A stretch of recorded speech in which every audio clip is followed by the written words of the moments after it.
2025 is the year of the snake. I'm going to teach you how to make this bad boy. Hi, I'm Shana Sharp with Sharp Balloons, and this balloon is obviously a little too complicated to make at a line work or a birthday party situation, but if you're doing a delivery or looking for that perfect twisted detail on your decor, I think this is a perfect addition. It might look complicated, but as long as you can do pinch twists, as long as you have 160s, as long as you can do a tack weave, I think you're going to be just fine. So we're making a red and gold snake. I'm going to start with a red 260 and a shiny reflex gold 260. I'm not going to inflate this all the way. Not going to use all of the balloon, but I'll tie these two together. I'll start with a pinch twist in the red 260, then a bubble about an inch, maybe a bit more, and a pinch twist, which I will match with a bubble and a pinch twist out of the gold. Now I'm going to take my gold balloon, stretch it, give it a little squeeze so it's nice and soft, make a bubble that's about 1.5 inches, and then a bubble on top of it that's about 2 inches, so a bit longer than that bubble underneath, and then twist back into my pinch twist right here. So far we've got a pinch twist in the red, bubbles here, 2 pinch twists here, and a bubble slightly smaller, slightly longer on top going back in. Coming out the other side, we're basically going to just replicate what we have over here with the 1-inch bubble and the red pinch twist. If this pinch twist comes undone, that's okay. We're going to come back to it with the 260, give it something to attach itself to. Pinch twist in the red 260 at the end of that. Take the red 260, hold it alongside this unit, and right about there, that's the length of bubble I'd like to make, to where it basically will come to where the point of this triangle shape is going to be. So again, a little soft, bubble there, and then I'll make a 1-inch bubble, and then a smaller bubble, maybe even a 1/2 inch, right? And we're going to pinch twist both of those together. Take the smaller bubble and the larger bubble, twist them around each other, and pinch twist by rolling that cylinder through. So we've got a larger pinch twist and a smaller pinch twist. And then we'll make a bubble the same size as this bubble here, connecting it back to the pinch twist on the opposite side. So about that size. Over here, around that pinch twist. This is the longer of the two bubbles. Remember how this bubble unit was a small one and a long one? The long one's on top. You also want the larger of the two red pinch twists on top in that direction as well. Next, we're going to take our gold balloon, make it a little bit soft, give it a bit of a curve, and see the length it needs to be to twist into that pinch twist there. Put a twist in, go around that bubble, and then replicate back to the other pinch twist. And twist around the pinch twist. Beautiful. It's the beginning of our little snake face. Now, the excess of the red and the gold, you can rip those off right now. We don't need that. Get out of here, that part. And get out of here, that part as well. I'll tie these two together just for safety. Ah! See? Good thing I did that. Pinch twist, go through that juncture, and pretend that this is what I meant to do all along. There you go. Now it's time to add our 160 details for the face. So you can choose the color scheme of your snake in particular. I'm going to take one end of that and attach it to one of the pinch twists on the side of the snake's head. Then we're going to run this bubble alongside until it comes to about that pinch twist. Put a twist there, run it around the pinch twist, and then have it come out this side. And I'm making sure that your 160 is nice and soft. Going to take that and wrap it around the perimeter of that pinch twist. So we're not making a pinch twist in the 160. We're making a bubble that's actually pretty long around the front of the pinch twist and back in and out on the other side. Then kind of stretch it sideways so that what you get is a little bit of this wrap around in between the small pinch twist and the large pinch twist. We're going to duplicate so we're symmetrical on this side. This comes over here to that other pinch twist on the side of the head. So if it looks like this now, great job, you're doing it. Do not rip this part off. We're gonna make our lower jaw with this bubble here. One technique I find myself using a lot is slightly distorting the balloon by squeezing the air out and letting it back in, which will make the balloon thicker and also help you to bend the balloon. It's kind of like a shock twist. So what I like to do is first make sure that this jaw balloon, the lower jaw, is long enough. I like to make sure that this balloon is a little bit soft, not fully taut. I'll twist that off, rip this, and tie this here. And the reason I do that is so it's easier for me to push the air out of the balloon at the end and then back in, giving it a little bit of thickness and also a bit of a bend. The side that's already attached to the side of your head, we're going to do the same thing. Imagine this is the jaw of the snake, so it comes down and bends forward at this angle here, right? So what we're doing is putting a bend in the balloon, the direction you would see a jaw going, down and then to the front.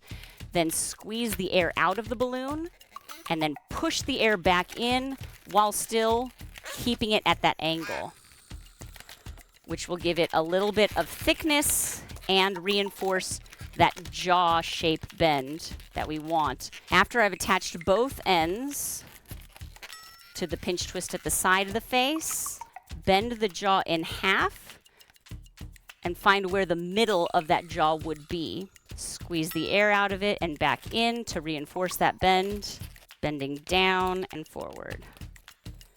There we go. That's the lower jaw of our snake mouth. We're not done yet. We have to give the snake eyes and eyebrow ridges, which will make it a lot more expressive. So we're going to do the eyebrow ridge with the 160 red. Nice, soft 160 red. I like to, again, bend the balloon, do a little shock twist here, give it maybe about an inch. Squeeze the air out and back in to kind of reinforce that nice arched eyebrow. Snakes look angry all the time. And once you come forward about an inch, another bend, but this time to the side. The eyebrow ridge comes up and then goes sideways in between the eyes. So at sort of a 90-degree angle, a shock twist, corner bend there. Beautiful. Take the end of the 160, pull this through the snake's face. Don't worry, it doesn't hurt the snake. And tuck this 160 tail underneath the gold balloon, but over the red balloon that's underneath it, and of course over the 160 for the upper lip. Pulling that until the bend is in front there. And now under the gold balloon on the other side of the face, pull it through, trying to replicate the shock twist bends, but the opposite direction. So, out this way.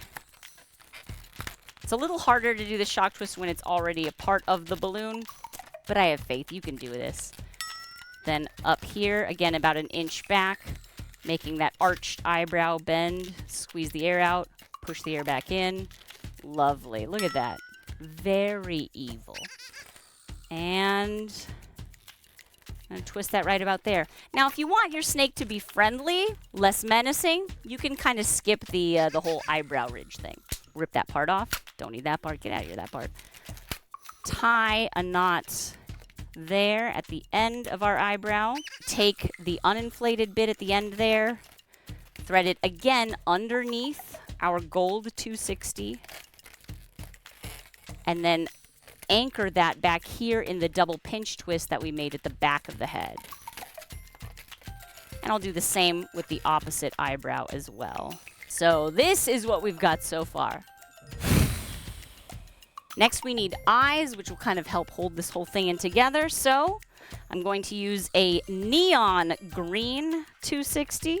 And snakes don't have very large eyes. So basically just grab yourself a little less than a 1-inch bubble. Tie the bubble to itself, but not so tight. Like, I would like to leave some slack before I tie.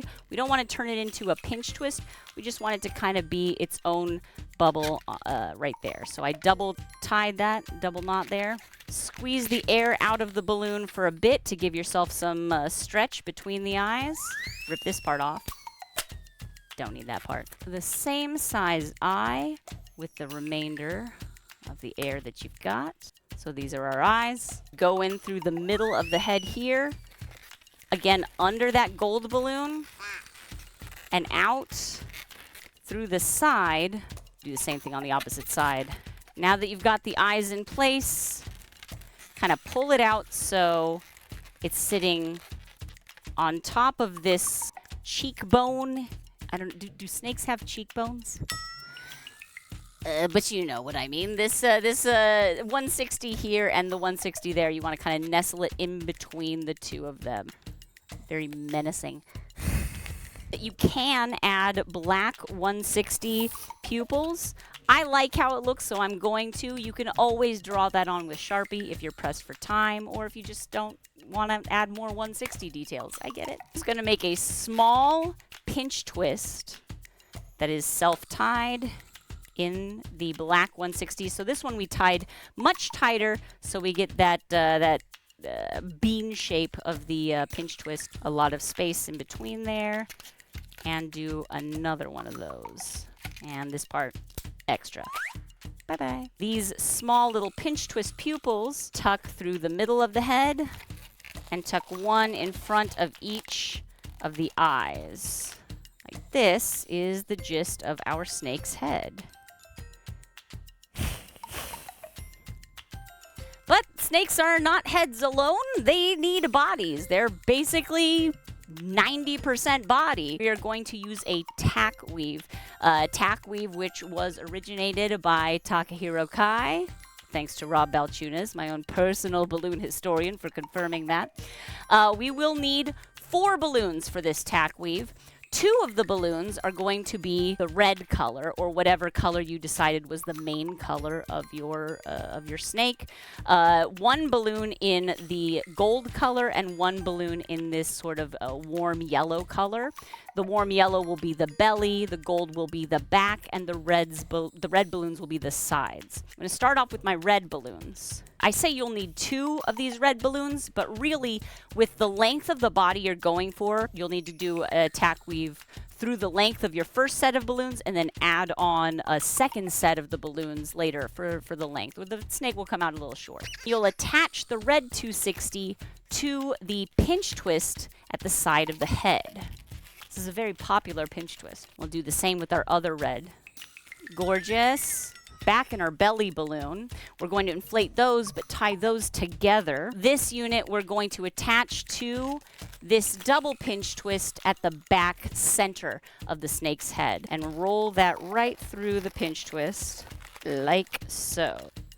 I will eventually hide these little nozzles. And by eventually, apparently, I mean right now. This is what we should have when we start out doing our tack weave. I love the tack weave. It is simple to learn, and you're able to really be purposeful about the direction of your build. It'll be easier for me to explain when I start this. About 2-inch bubble in both of your red balloons. And then you'll connect these two together. Next balloons you'll twist together are the gold and the yellow. Do a straight tack weave, and then your snake would have a completely straight body coming out of the head. That's absolutely a way you can do it. I like the snake body to sort of undulate in a more natural way. So the great thing about the tack weave is if you take 2 of your balloons and you make them different sizes. So for example, I'm going to make about a 1.5-inch bubble in this yellow balloon, but my gold balloon will have like a 3 or 3.5-inch bubble. This is going to reinforce a curve in this sort of shape. The larger bubble will make the outside of the curve, and the smaller bubble will force that curve to bend in its direction. And you just want to make sure that you end with the gold bubble always on the back.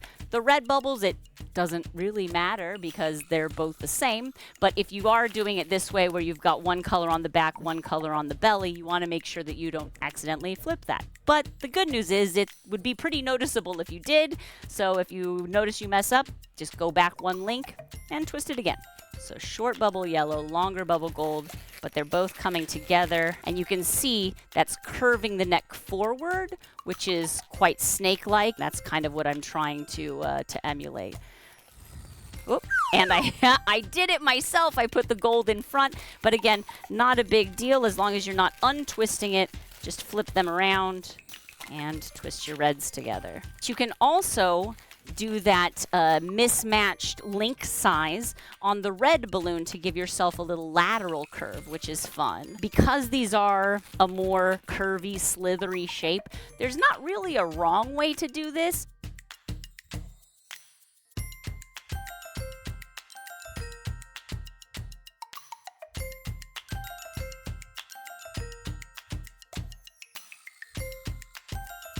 Just with a few mismatched link sides, we're getting a really pretty tight curve in the body of the snake.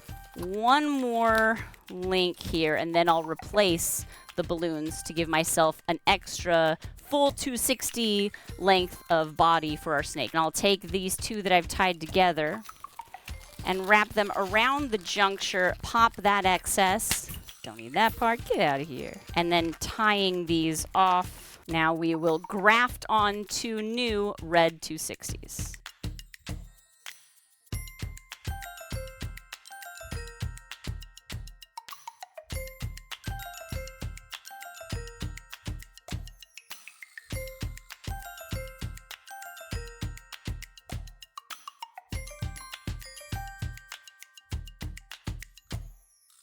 Snake is just kind of flying around.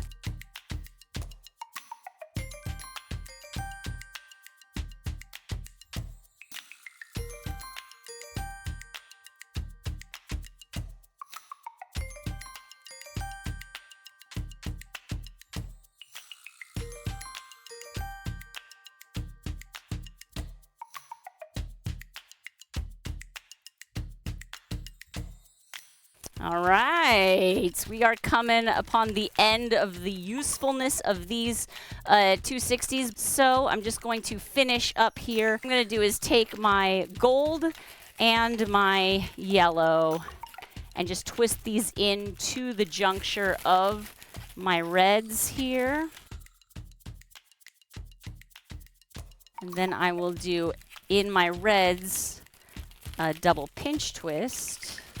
So I'm going to rip off the end of the yellow and of the gold and just tie those again just for safety.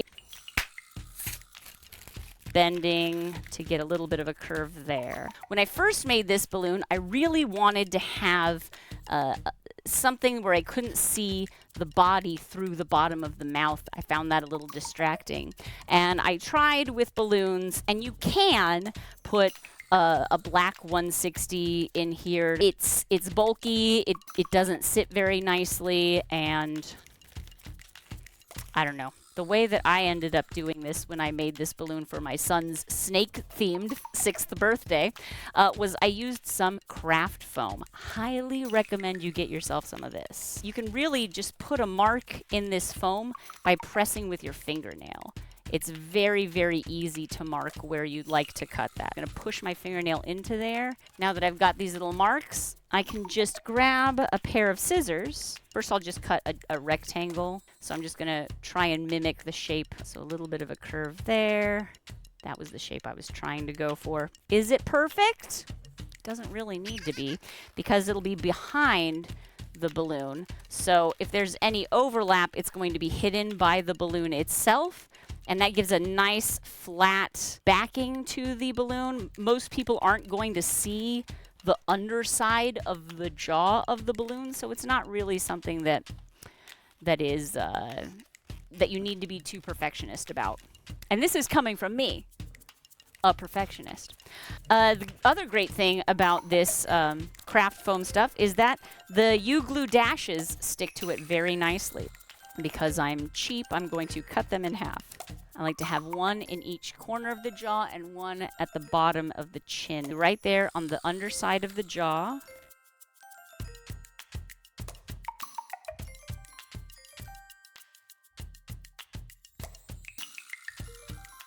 Nice. And there we have a nice solid black inside of the mouth. If you want a venomous snake with fangs, that's pretty easy. If you have scraps of 260, it should work.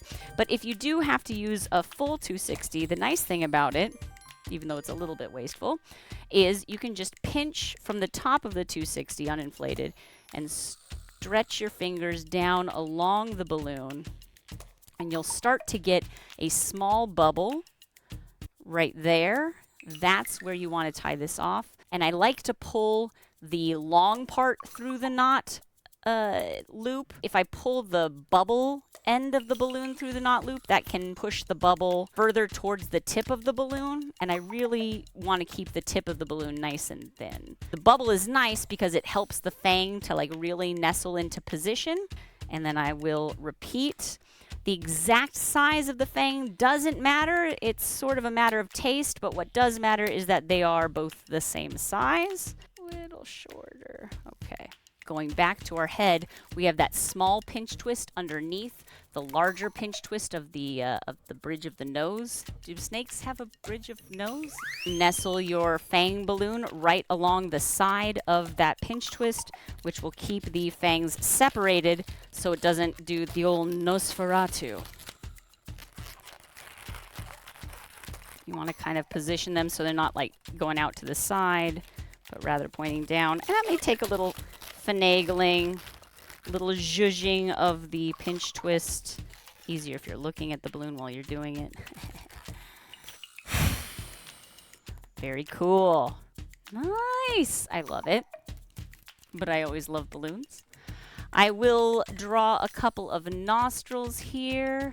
Otherwise, how would it smell? With its tongue. Snake fact. I love it. This is our red and gold Year of the Snake Viper. Happy New Year. I hope your balloon came out great. I would love to see pictures. And of course, let me know if there's anything else you're interested in learning how to make. And I may or may not do that. You're not the boss of me. I really like this design. I hope you do too. If you like this tutorial, make sure that you follow, subscribe, like, do all the things, or else I'll have my snake bite you. I won't. He's just a balloon. I know it's called sharp balloons, but these are actually quite dull. It's just kind of sad.